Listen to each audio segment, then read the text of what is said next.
Obey even when you do not understand why God has required something. Kinahanglan nimong mutuman bisan wala ka makasabot nganong gikinahanglan sa Dios. Ang usa ka butang nga ipahimo dia sa imuha. We may not always comprehend the why of God's will.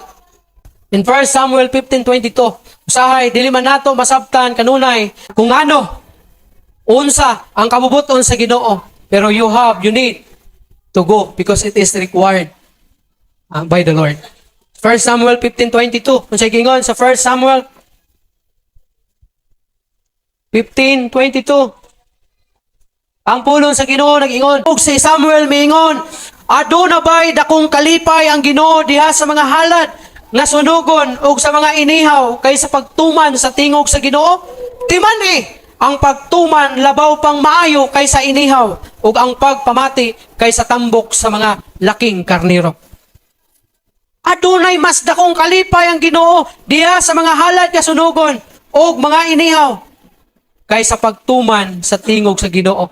Ingon na timan ang pagtuman labaw ang maayo, labaw pang maayo kaysa inihaw ug sa sunugon.